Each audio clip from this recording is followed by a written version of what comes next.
Warning: the following video contains spoilers for important moments in the second season of My Hero Academia.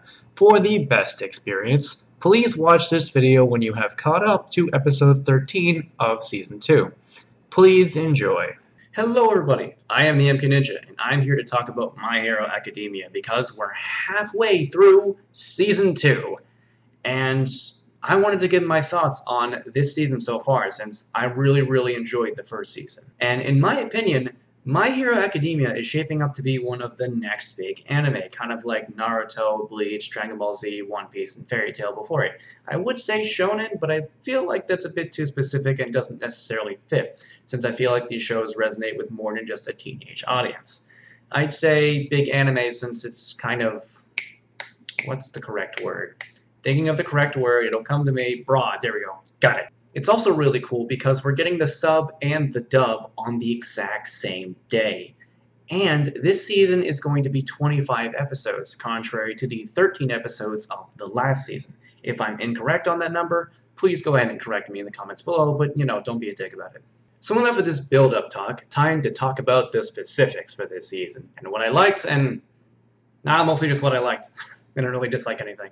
First of all, one of the bigger complaints people had about the first season of My Hero Academia was that, even though it was still really good, some of the development for certain characters wasn't as good as it could have been. Midoriya and All Might still got some great development, and they were great characters throughout the season, and they still are great characters. But characters like Ida, Uraraka, and even to some extent Bakugo didn't really get the development that they deserved.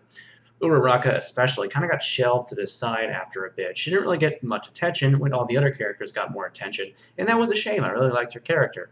But this season fixed that, focusing a lot more on those characters that needed that development. Uraraka has definitely gotten the development that she needed. She's gotten motivation for why she wants to become a hero. She wants to support her family. That's a strong and personal motivation, and it really helps build her character and makes her seem more important to the story because of the actions she does.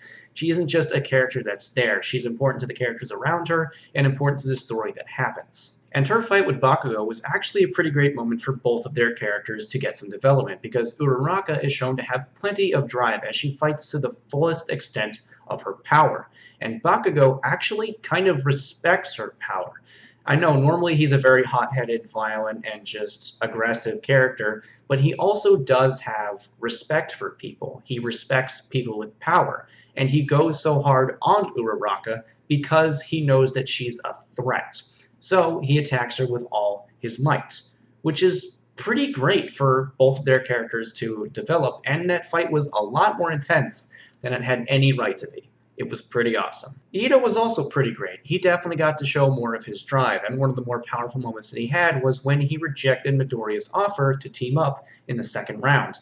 It shows that he wants to become strong on his own without the help of Midoriya lifting him up. And that was a pretty strong moment for him, and it didn't ruin his friendship with Midoriya. They're still close friends, and they'll still support each other whenever they can, but this was just a really good moment for Ida in general. Also, we get an introduction to a new villain, Stain, or the Hero Killer, who brutally attacks Ida's brother, and he goes off to the city where he was attacked, which sets up a pretty damn good arc for Ida. I'm excited and nervous to see what will happen next. It should be pretty great.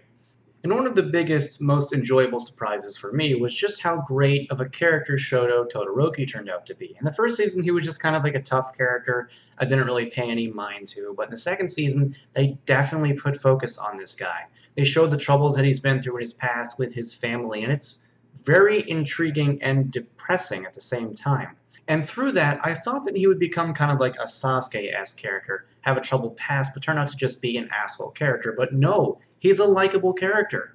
You understand his plight, and he doesn't do anything that's rash or unlikable. He's just trying to learn. And he has a very nice internal struggle / character arc of him not using his fire side because that's the power that he got from his father, and he's rejecting it. And that was a very intriguing and, again, rather depressing character arc for him. And it's nice that he's learning through it, because Midori is helping him through it.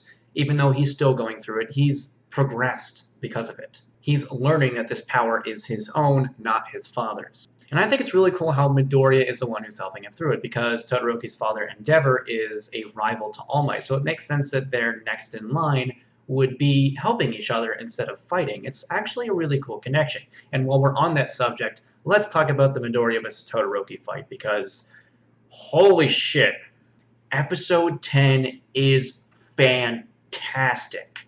It is definitely the height of the season so far. The animation is beautiful. All that fighting was super dynamic and fast-paced and excellent, and my eyes were glued to the screen the entire time. And it's also an emotional fight. We learn a lot about Shoto's past during this battle, and because of that, it becomes more engaging, and you don't entirely know which side to root for, because you obviously want to root for Midoriya, but Shoto's also a really great character too, so I was kind of happy with whoever would have won, because both were great characters. It's become one of my favorite fight scenes in anime, as it's emotional, it's dynamic, it's intense, it's a little tear-jerking, and it's just a really fucking good fight, and a really good episode. Midoriya has continued to be a really fantastic main character. I just love this guy. He has his weaknesses, but he's allowed to overcome them, and that's the strength of his character. In a lot of ways, Midoriya reminds me of Simone from Gurren Lagann. Yes, I am making that connection, but they're kind of similar. They both start off as meek characters, but then they turn into badasses. Whereas Simone was a lot more quick, but still really good, Midoriya's is a bit more gradual, and it works, and both work for their individual shows. And Midoriya is definitely still his own character, and he's great. He's kind and nervous, but he's also calculating and intelligent, as he remembers the styles and techniques of other heroes and uses that. And of course, he's incredibly strong, as he's the next user of One for All. He makes bonds with other characters, but he's definitely not a pushover. He still has drive, and he wants to win, and he will fight to win. He's just a really good main character, and just character in general. And All Might is still fucking awesome too, though in this season he's kind of pushed off to the side a little bit. He's not shining in your face as much as he was before, which I understand is fine. He's playing the mentor, he's playing on the sidelines, and that's pretty great for his character, as he's helping Midoriya go through his life and become a hero more in this season than in the last season, at least emotionally. But he's definitely still super fun, and the character that we love from the first season. All the characters are the ones we love from the first season, and some of them are actually a whole lot better.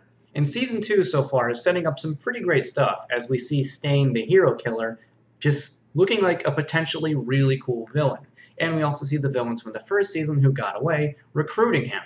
And we also see snippets of these villains, and it really builds the curiosity of just what their plan is and who exactly they are. I really hope it's a great payoff. Overall, Season 2 is really fucking good so far. It builds upon what Season 1 creates and fixes some of the issues that Season 1 had, and it's just intriguing, fun, enjoyable, fantastic, and I'm super excited to see where it goes from here. Not just Season 2, but My Hero Academia in general. I really hope that there's some awesome things, and it continues to be this great.